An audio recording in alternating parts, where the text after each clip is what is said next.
Well, good afternoon, good morning, good evening to everyone, wherever you are around the world. Welcome to our World Technology University Network Showcase session. This is day 2 of our showcase session, and this is dedicated to the people and colleagues that have been supported by WTUN through our exchange and student competition activities throughout the year. Today, we'll focus on a WTUN exchange that took place in August 2019 between Dublin City University and Universidade Federal do Rio Grande do Norte on the topic of Urban Livability Index, and hear more about the work that is being done in some of our member institutions. We will also hear about the experiences of 2 of our winning teams for our student competition, and hopefully be able to look to the future for continued connections. At the heart of the WTUN network lies its commitment to providing space for global cooperation and collaboration from which to share and support knowledge, resources and expertise. One of the first activities identified by the network was to facilitate exchanges between member institutions. It saw this as a way to collaborate on research, foster capacity building among member universities and create space for collaborative teaching initiatives. Also develop policy and facilitate links between world technology universities and industries, NGOs and SMEs. So today I shall pass you over to Mr. Professor Theo Lynn for his reflections on his WTUN exchange that took place last year. Theo, welcome. Hi everybody. My name is Theo. Theodore is what my mother called me, but everyone else just calls me Theo. And I'm going to talk to you about a relatively positive experience that I had at WTUN and in particularly the mobility exchange that I took to Brazil. So I am a professor of business in DCU Business School, so Dublin City University is in Ireland, and I went all the way to a place called Natal, and not so many people are very familiar with Rio and maybe Sao Paulo, but Natal is on the Atlantic coast. I'd like to think there's a bit of an Atlantic bridge between Dublin and Natal that WTUN has funded. And for me, it was a great experience. So it was a trip I took in August 2019, and I went over for 2 weeks to work with UFRN, which is one of the federal universities. Rio Grande do Norte is a state. It's one of, I suppose, a bit of a middle-sized state, largely on the coast and a tourism capital. So quite a nice place to come and visit. And I went to visit a colleague. A colleague, Evan De Silva. And the goal, ignore the 3 deadly assumptions, but the goal was, in the first instance, to develop and deepen our institutional relationship, and then was also to transfer knowledge and work on research around the SDGs. And the second one was best practice. So how could we work with them better? I'll be honest, my expectations about these exchanges are mediated in terms of, obviously I've done a lot of exchanges over time, so what I'm expecting an impact varies. But in this particular case, actually I can say that we delivered on all these things. So, you start off going on these types of exchanges and your assumption is, oh, well, I write this proposal and someone gives me money and I expect to get these things. But often they don't materialize. As Xenia said earlier on, we went to Natal expecting to work on one project that we had started around urban livability and measuring urban livability. And I can say that without a doubt, I feel that we really delivered on these 3 things.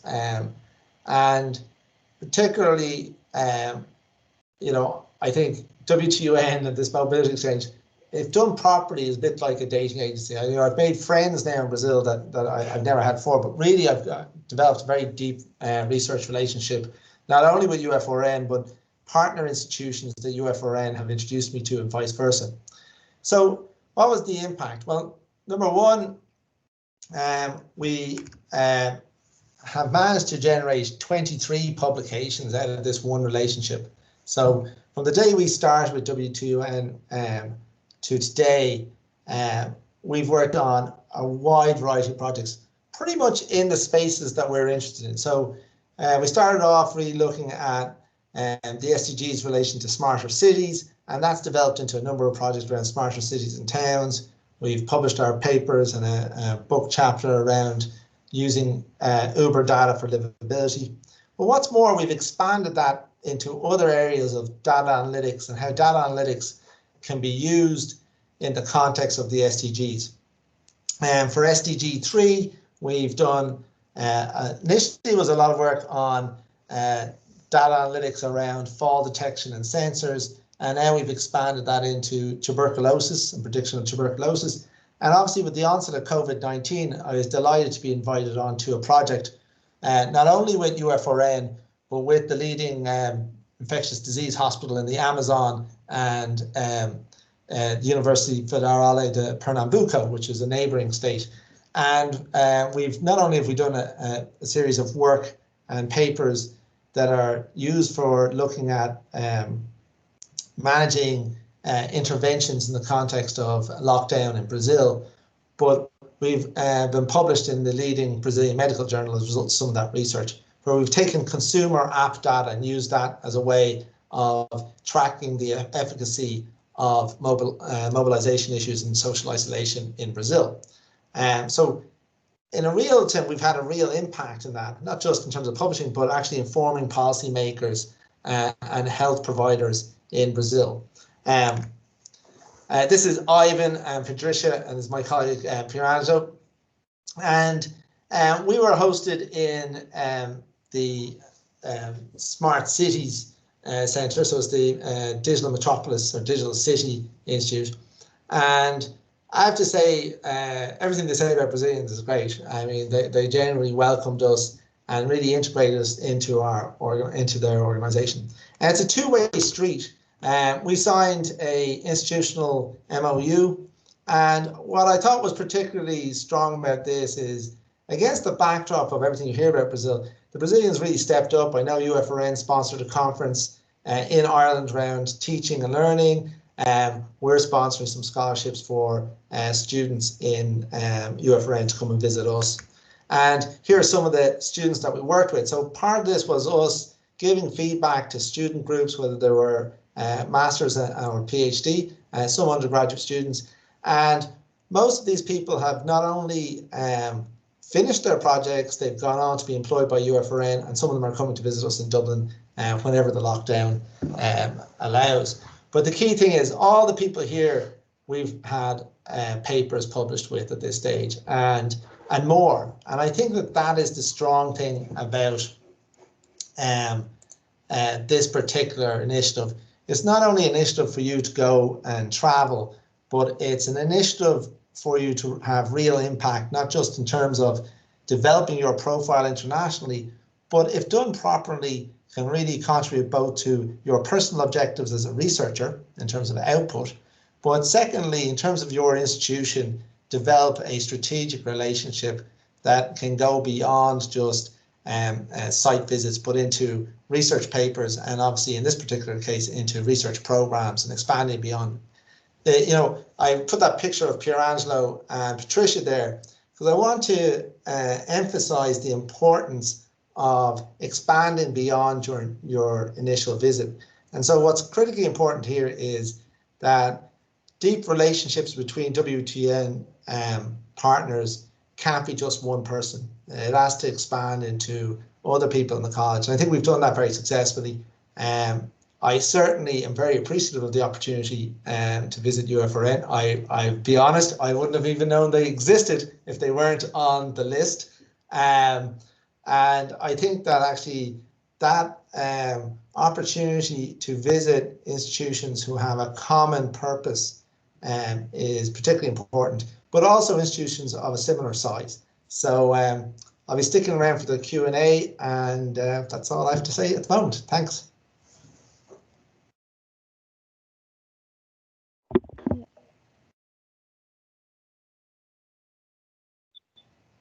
Well, thank you, Theo. That was fascinating. It just kind of goes to show the kind of connections that you make can just develop and turn into further connections, and it's just fantastic.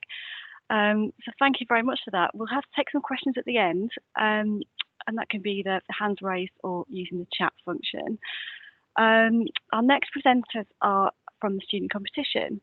So in 2020, WTUN launched a student competition, and we try to engage students from around our institutions. It was our first round, and we managed to engage with a lot of fantastic students from all our member institutions. The title of the competition was, "What does digital creativity mean to you?" The students from our institutions were invited to submit a project proposal that would help to address an issue connected to one of the three WTUN's chosen UN sustainability goals, which was clean water and sanitation, good health and well-being, sustainable cities and communities. The proposals were required to contain an element of public engagement, have a societal impact, and use digital creativity. So today we'll hear from some of our top three teams and their fantastic projects. So just to be aware, the student competition will be back for 2021. So please check our website, social media channels, as we'll be launching the next round in the upcoming year. So I shall pass you over to Liu Wenqing and her team from University Technology Malaysia. Over to you, Liu. Thank you, Dr. Jenya.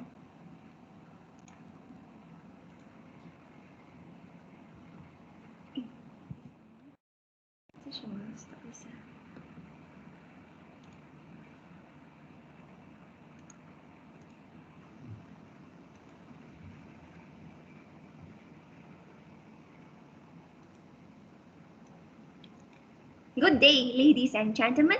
I'm Liu Wenqing from University Technology Malaysia. On behalf of my team members, who are Yak Zhen Shou, Dai Zhihui, and Dai Zhixing, I would like to thank. Sorry, I'm having. Oh, sorry, I thought having technical issue here.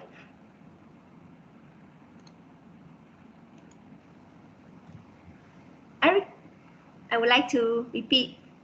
Good day, ladies and gentlemen. I'm Liu Wenqing from University Technology Malaysia.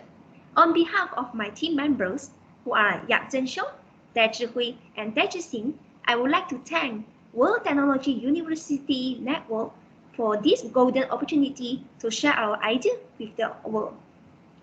In accordance with the rising recycling cost that prompts a waste crisis, our team has proposed a recycle app named WeSort to educate the public the proper way of recycling in order to raise the sustainability awareness, at the same time turning our trash into cash.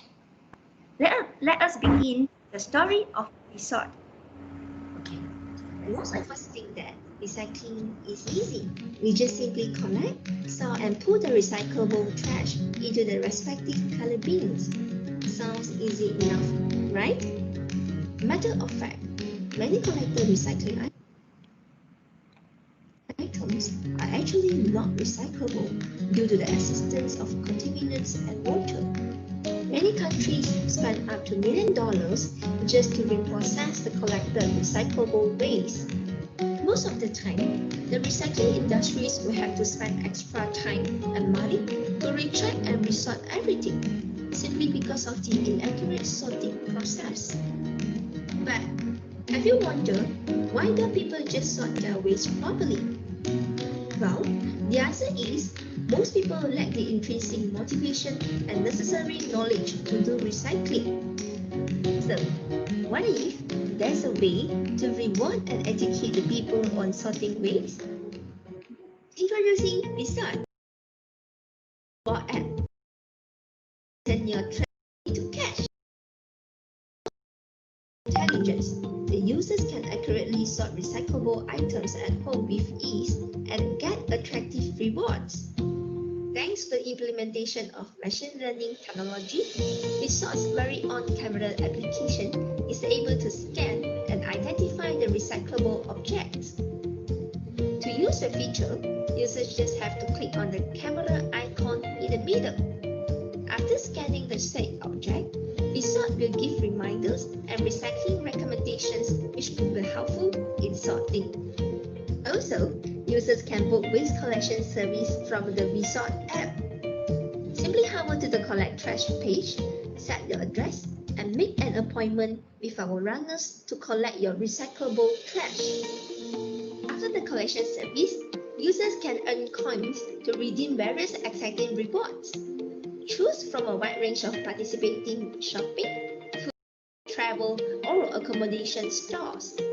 Enjoy the exclusive green discount for the redeemable offers.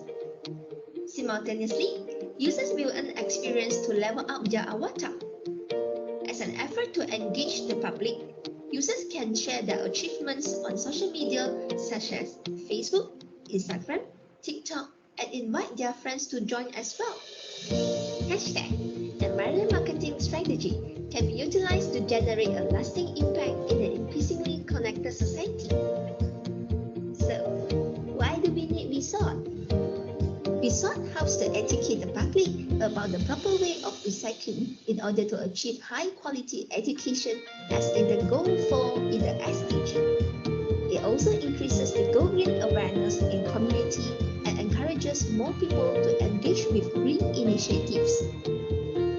Resort also helps the users to sort the recycled items more accurately. Utilizing big data and machine learning technology, Resort is an example which implements innovation in our daily life to develop the industry and infrastructure in a sustainable manner as in the Goal 9 in SDG. To create a deeper pact between the public and big corporations, Resort will strive to collaborate with businesses, especially those of the small and medium-sized enterprises. Companies can leverage our platform to promote their business, while at the same time include recyclable items in their manufacturing process. Essentially, Resort can encourage the development of a green innovative supply chain and incentivizes the participating companies. In line with the Goal 17 for the Sustainable Development Goal (SDG), Resort can help to create an inclusive economy with the green companies. With Resort's innovative economic sharing model, we aim to revolutionize and disrupt the recycling industries.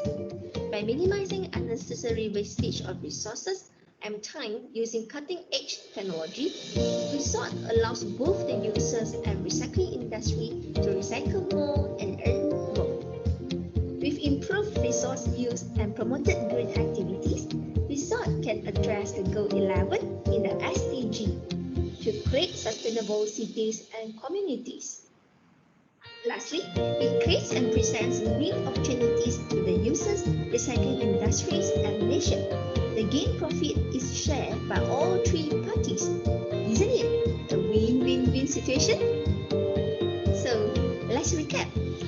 Resort is able to promote the following SDGs: creating societal benefits and generate lasting engagement amongst the public. In Resort, we believe going green is the only way forward. So, use Resort today. Turn your trash into cash. Most of us think that in order to make our idea into a real one, Resort must have an effective marketing strategy. First, to cooperate with the government for the corporate tax exemption or allowance redemption to encourage the corporate and individuals to do corporate social responsibility using Resort. Second, we can partner with existing business such as Uniqlo, H&M, and Green Initiative Organization to provide our attractive rewards and educational workshops to educate the public. Lastly, we can use the power of social media influencer to reach our wider audience. At the same time, we must have a good collaboration with the recycling companies so that we can ensure a complete demand chain management to have where we have both consumers and users and suppliers. In terms of the revenue model, Resorts can have financial support from the transaction commission where we will take a reasonable small cut from the transactions, and listing commission by providing a subscription model for the companies to get listed. And these are the app competitors where they are doing recycling activities also. However, we believe our Resort can have more outstanding and get advantageous edge over its competitors because of using big data and machine learning. We believe resort can contribute in nationwide and worldwide green initiatives by educating the public. Last but not least, resort creates and presents green opportunities to the user, companies, and nation towards a green economy by having a good win-win-win relationship. All in all, we believe resort is feasible and capable to benefit the world. Thank you.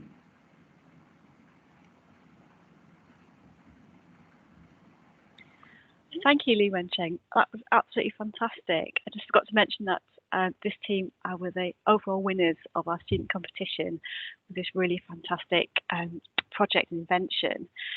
So thank you very much for that. It was very insightful. I think there's lots of good comments there. We all liked the concept, and it's such a fascinating project that you've been involved with. So well done. It was amazing.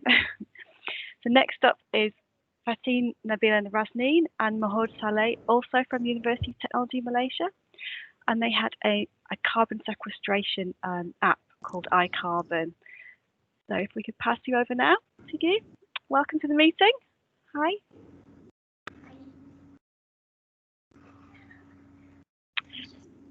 Do you have a presentation that you want to share with us? Hi. Hi. So we are going to share our screen now. Fantastic.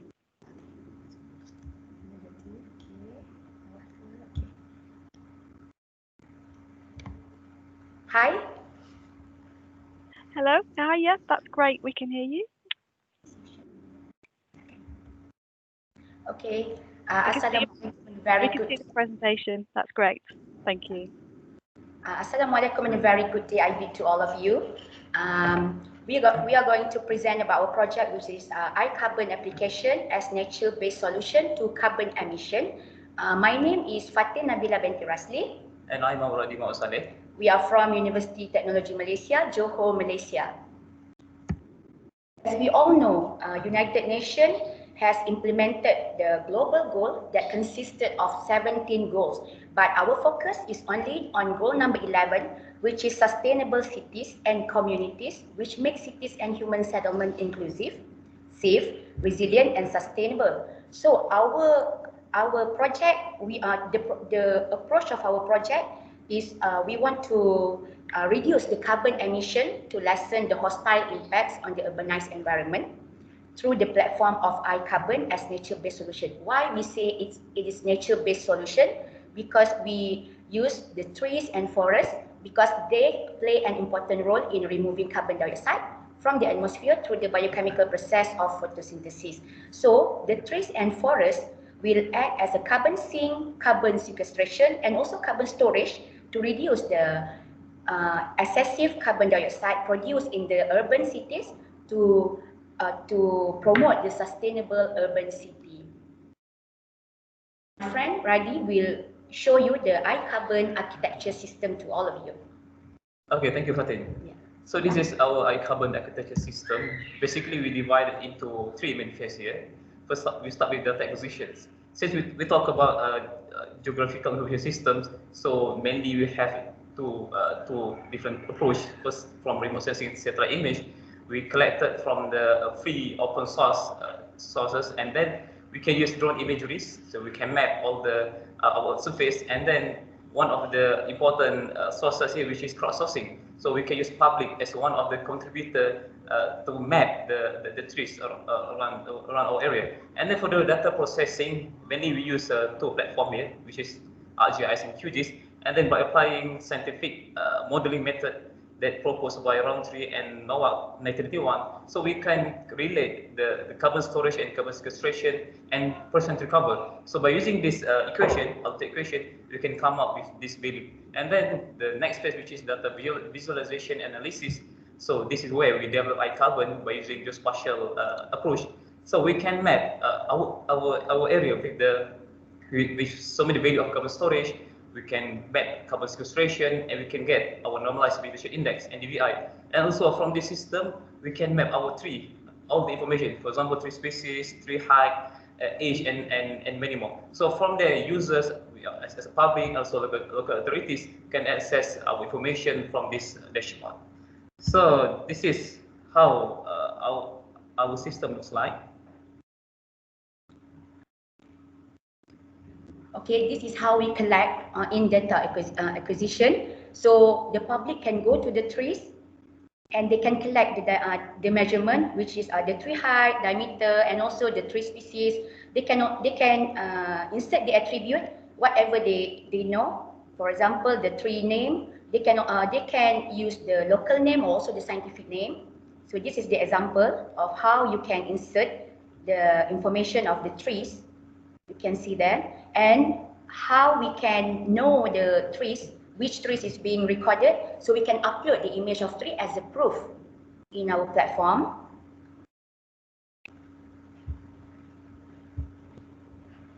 Okay, next, when we finish collect the data in the field, so we can monitor our data from our dashboard. So from this dashboard, we can get a lot of information.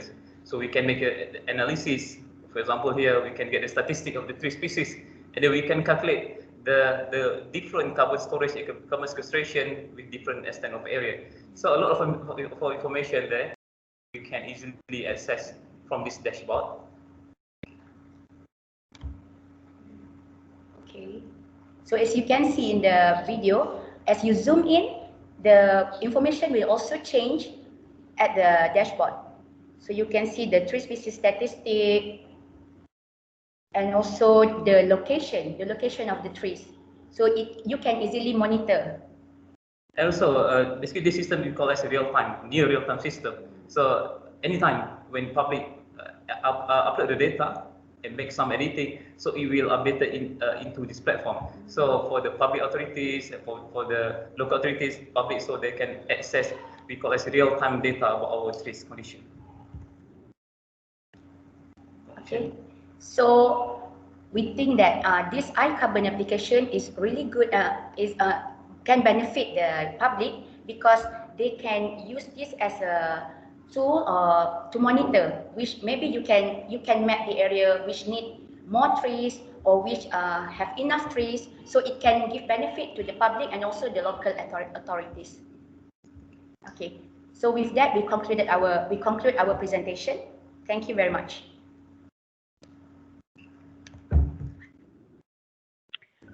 Thank you very much. That was another fascinating project that's underway with our student teams. It's great to see that our students are engaging in such interesting and fascinating topics, and we can really see the new generation within our member institutions really getting to grips with the UN Sustainable Development Goals and seeing how we can improve things in a global society. That's great. Also great to hear from Theo and his exchange and how these exchanges can develop into more, fluid partnerships between our institutions. It was really interesting. So if anyone has any questions for our student teams or Theo and his exchange, then please you can raise your hand in the function and also use the chat box down the side. That's great. We have a question from on the slide there from Georgina, and it's a question for the UTM students. So we noticed that you're studying different disciplines. So how did you form as a team? Can I open that question to both teams really? So could the first team go first, please? Liu Wenqing. Oh yes, sorry. Yeah, is that okay? How do we form our team? Yeah. We know each other for a few years already since our tricky time. Okay, and the next team, over to you.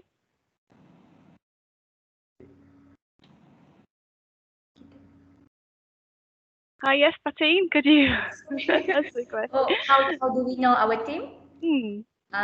For me and Radi, we are the same course in university since 2010. Since 2010, so I have known him for 10 years, and now great.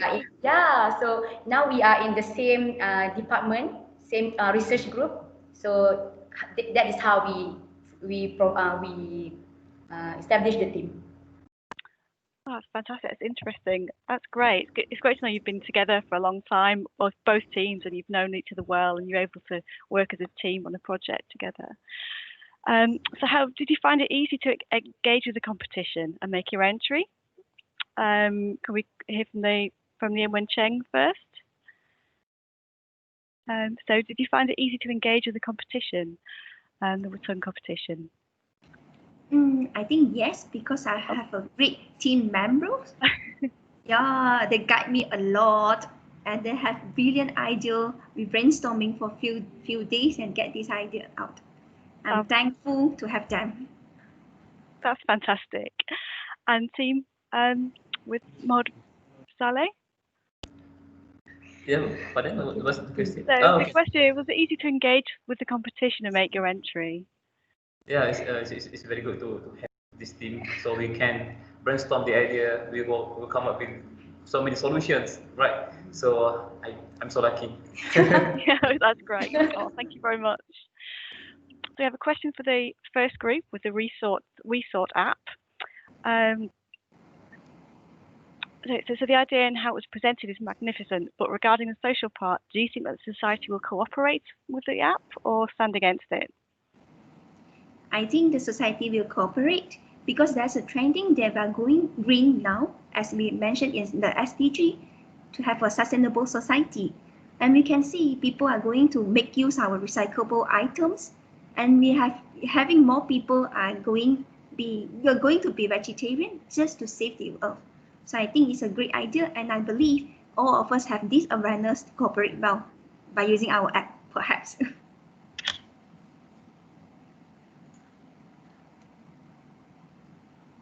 Thank you very much. And one final question, I've got a question for Theo. So you mentioned that you've never really heard of UFRN, so we're really glad that WTUN gave you this opportunity. So any idea how we can adapt the exchange program to encourage more academics to become involved? Well, I guess the issue for academics at the moment, obviously, is travel and concerns about travel. But I mean, I suppose I think the difficulty at a certain level is unless you have a particular interest in traveling to Brazil or have any kind of awareness of some of these institutions, it's very, very difficult. So I mean, I think potentially some kind of sessions where people are saying, look, this is the type of research I want to do and I'm looking for a partner in these areas. I think that this kind of meet and greet kind of activity is useful. Obviously, your projects are great, but you know, like for faculty members, they tend to want to talk to other faculty members and want to hear from other faculty members about what their interest. Obviously, right now, I do multidisciplinary research, so and so does Ivan, so that worked out quite well. But really, it comes down to people being aware of some of the institutions and some of the capabilities of the institutions. So it's quite interesting. I know nothing about these Malaysian institutions. They seem interesting, and I think that that there is definitely a knowledge sharing aspect at the faculty level that's required, and I guess that would filter down also to the students, because if your faculty aren't promoting some of the competitions or the contests, it'd be quite difficult. So I think that maybe slightly more opportunities, even virtually, for faculty and researchers to share the areas that they want to do research in, as opposed to the area that they have done research in. Because I think that that's where it becomes something interesting and fun-based. But a lot of it comes down to whether you're going to click with the person that you're visiting and the experience. This experience that you have on that first visit is critical. If you're treated like you're part of the family, it's a great experience. You want, they've come to do something for your friends. If it's treated just like, oh look, I'm here to visit, and there's a desk, off you go, it's less effective. So in my case, it worked out extremely well, and obviously we're continuing to work away on projects, so it's been great. Thank you, Theo. It's very insightful. We've got a question now from Daniel. Hi, Daniel. Would you like to ask your question? Hi. Hi. I don't really have a question, but I'd like just to say hi to Theo. I'm the president of the Federal University of Rio Grande do Norte. So I still remember when we met in Natal, And I just want to emphasize how important is the exchange programs and also the student competitions. I think that these two programs are very, very important for the network. And I'm really impressed with how many papers they got out of this collaboration. So I really think that we can expand this to other areas and make this network stronger. So I just want to say hi to Theo. So if you watch my presentation, he was in one of the pictures doing all the signing. Like we had a great, as you know, we had a really good experience in Natal, you know, we continue to work with the guys, obviously more particularly on the COVID-19 stuff at the moment, but we've just started a new project there on looking at misinformation and disinformation in dietary discussions and the vaccination discussion in both Brazil, America, and Europe. So we value our relationship with UF4N, but I would say a key thing is the quality of the students that we worked with in UF4N was very impressive, and the fact that so many of the students are on the papers with myself and Ivan and Patricia, I think that is an incredibly positive reflection of the higher education system in Brazil. And I think we hear so many negative things about Brazil right now. I do think that if you're open to doing research with people in Brazil, my experience of Brazilian researchers, whether it was UF4N, UFPE, or UPE, etc., has been universally positive. And as I said, we wouldn't have been in Natal if it wasn't for WTUN, and that's a factual statement. So, and you know, apart from anything, it's always a great place to visit another beautiful place in the world, where it isn't raining. And so, if you're from Ireland, I think the difficulty is Brazil might as well be Hawaii. It's just you know, it's a great place. So, you know, it's just we really were treated like family in Natal, and we were treated so well. So I can't emphasize enough, and that is the exception rather than the rule generally in academic circles, because you start many collaborations in your years in academia, but very few turn into very regular research collaborations and expand. And I think that you know, we really value our relationship with Ivan and the team, and as I said, like at this stage we're kind of 23 outputs out. I don't see us stopping until my budget starts running out, but every week I look forward to what the next bulletin from Brazil is. So I appreciate everything that you've done, Daniel, and I know you're driving the university forward there. So apart from anything, if you like football, UF4N is right opposite the football stadium. So and if you like the beach, it's right near the beach. So it's a bit of a whatever you want. It's in Natal. So all right. So although I did put on some pounds, they feed you too much in Brazil, so I might like going to visit UF4N, but my wife she thinks I need to go on a diet. So but it was a great experience for me. Thank you so much. Looking forward. My Portuguese is terrible though. so bom dias. That's it. Thank you, Theo. Oh, thank you to everyone for joining that session. It's been really lovely to hear from everyone in such a positive way, to listen to how our universities can connect and move on for the next generation too, and make further connections in the future. We have a development session coming up next after this session. So I'd like to thank everyone for joining us for this session. It's been really great to meet you all, finally, face to face, after emailing you people quite a long time. So yeah, thanks to everyone for joining our session. It's been really fabulous.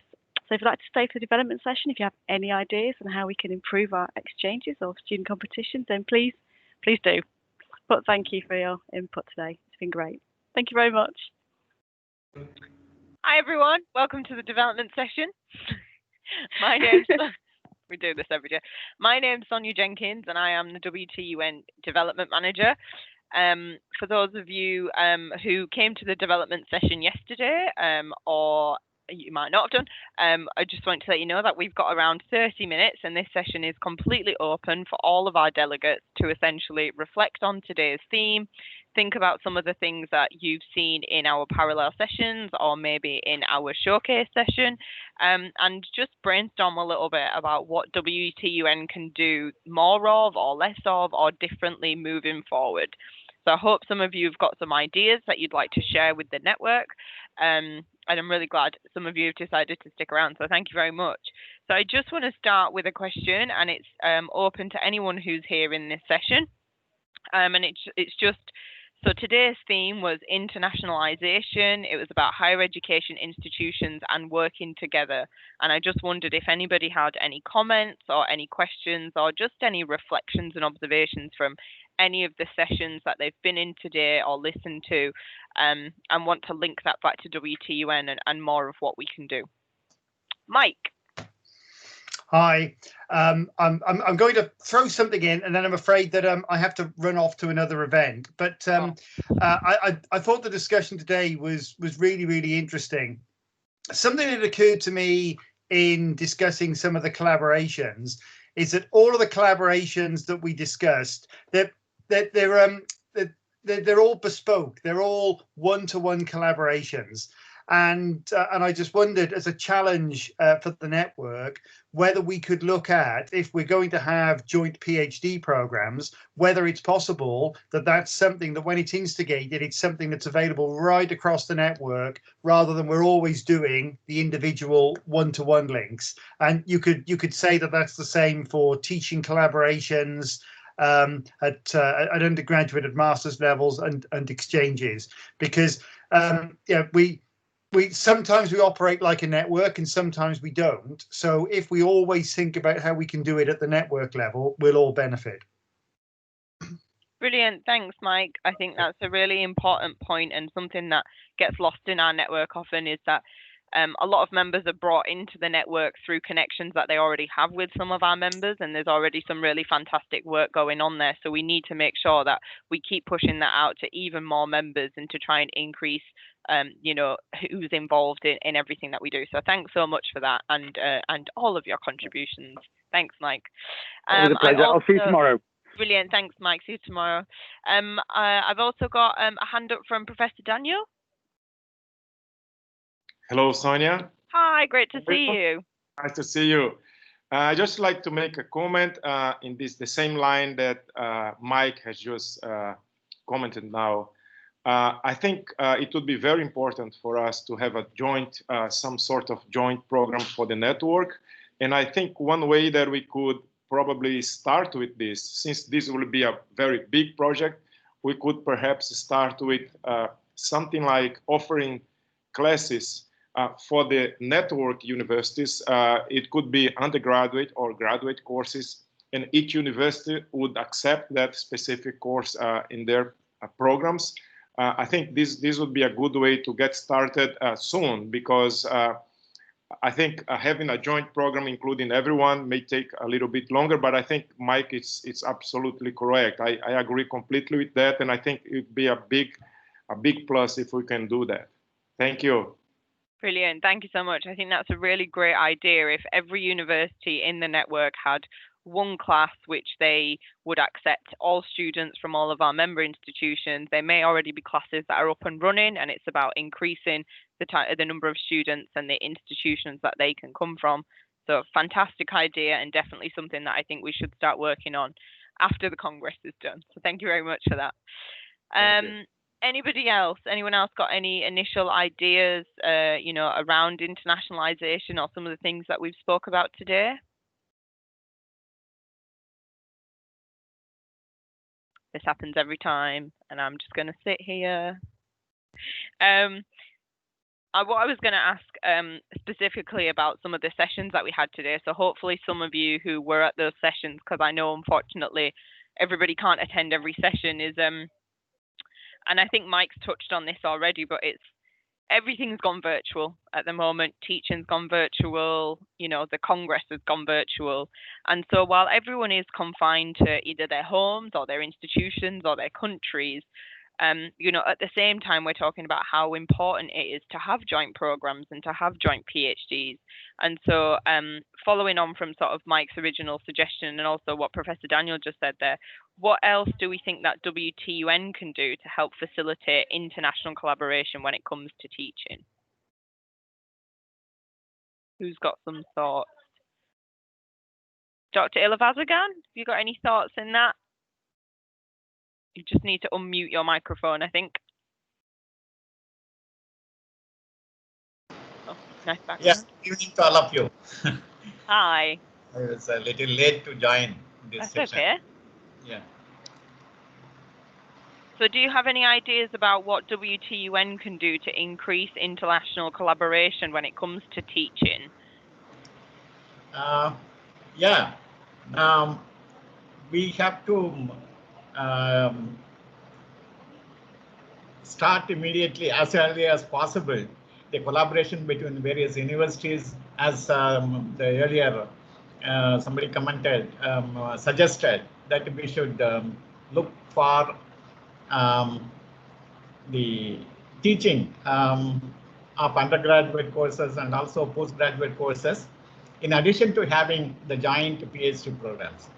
And even if the joint programs are not possible, dual degree programs may not be possible immediately, but we can start teaching online, for example. So I think we should form a committee and then try to get the input from all the universities, partner universities, in which area they would like to have experts.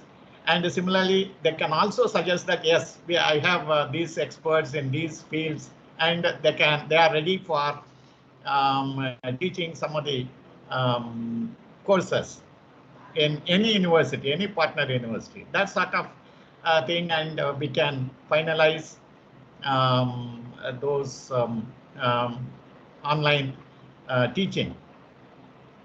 I think that will be wonderful. Brilliant. Thank you very much. I just want to talk a little bit, for those of you who are here in our showcase session, about obviously two of the biggest activities that WTUN get involved in every year are the student competitions and also the exchanges. Now, the exchanges have obviously taken a little bit of a hit at the moment because of COVID and people aren't able to travel right now. And unfortunately, the student competition also took a hit in that we were really hoping that our competition winners would be able to come with us to the physical Congress this year to discuss their project a bit more in detail. But I'm just wondering, and I see that there's a hand up from Klaus, so I'll go to that first. But then after that, I just wanted to ask if anybody has any ideas about the exchanges or the student competition in general, and any other thoughts that they might have about what we can do to improve the amount of people who get involved in those, or do we need to change the themes? Do we need to change the size of the competition? Any general thoughts that people might have? But I'll go to Klaus first. Yeah, I have a suggestion. We can have a hackathon. A hackathon, yes. Organize. Yeah, I'll just problem, and all participate, all the students. That will provide a solution also to a problem. Probably we can select. That will be a nice idea. Definitely. A hackathon is something that our innovation and entrepreneurship work stream have already started thinking about, and then they were just hit by COVID slightly, but it's definitely something which we're going to continue to work on. Sorry, Klaus, we'll just go over to you, if that's okay. Yeah, thank you very much, Sonia. First of all, I want to say that this second session today was very impressive, and thank you very much to all the contributors. And I totally agree with the idea of Mike and Daniel. I was very impressed about the students' showcase. Both teams were very, very good, and the idea of the WeSort, I think, can be implemented in a few weeks, months, or years to a very impressive app. But my opinion is that we also can, because the teams were from one university, they were interdisciplinary, but they were from one university. Maybe it's another idea after the COVID pandemic. I think to try also to combine teams from our network universities. Definitely, I think that's a really good idea. It's something that we looked at, but I think for our first iteration, we wanted to try and keep it a bit more simple. But it's definitely something in the future. If we're expecting our academics and researchers to work together, we should be making our students do it as well. So I think that's a brilliant idea, and we'll definitely take that forward. Thank you. Thank you. Any other ideas about our exchange program or our student competition this year or next year? No, it's just great. I do everything great. That's always good to hear. Thanks, guys. And I suppose I just want to finish every day with just giving anybody who wants to speak the opportunity to pitch anything that they think that the network can help with or get involved with, whether it's a new initiative or something that your institution has been doing for a while. No idea is a bad idea in this space. And so if any of our participants on today's call want to pitch something to WTUN, now is the time to do this. I know we've got some colleagues on from Alia and from Coventry.